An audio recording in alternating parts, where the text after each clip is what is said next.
Alright, today we're looking at Mount Heinen, which is down a very long, rough dirt road outside of Boise, Idaho.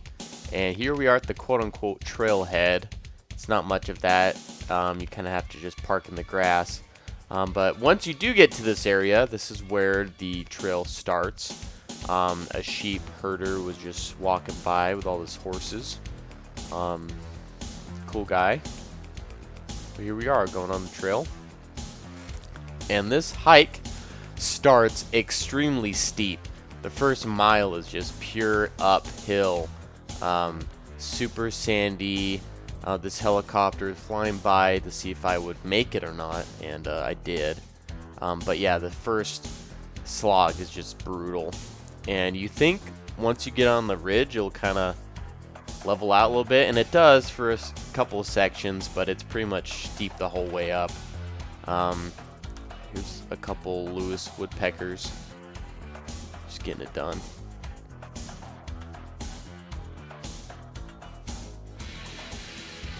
Having a fun time.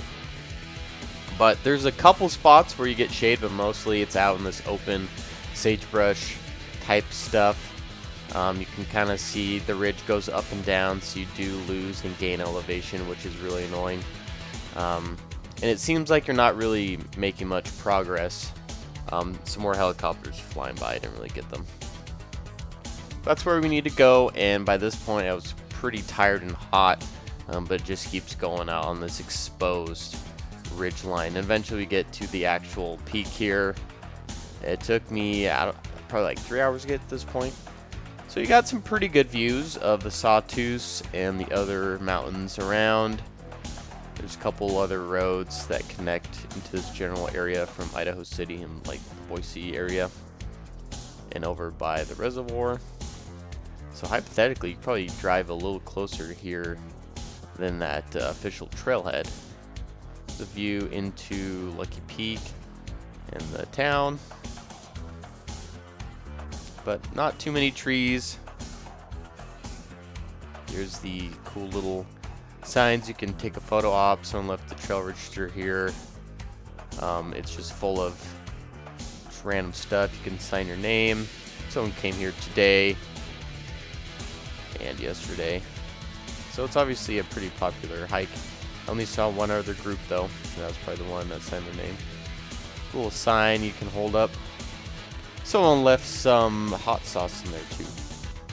If you bring up your chalupa, you get some sauce for it. And just some other random stuff. Pokemon card. Nice. So I went back down, and I didn't even take a break on top. I found some shade because the bugs and the heat were really bad. There's another view of Arrow Rock Reservoir. And eventually we're getting close. I can see the car. We just have to go down the last steep again, which was even worse somehow going down because my legs are so tired and it was just so slippery and horrible. So that last part is definitely brutal. And someone put a little tent up. I wasn't there when I came.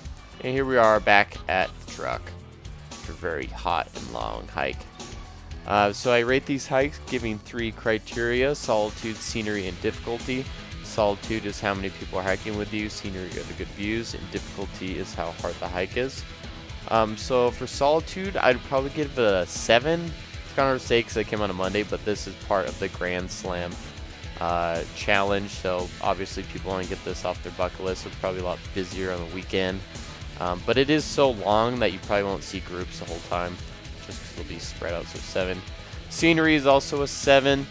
There's cool views on top of the Sawtooth and other surrounding areas like the lake, but nothing's too special besides just, you know, general mountainous.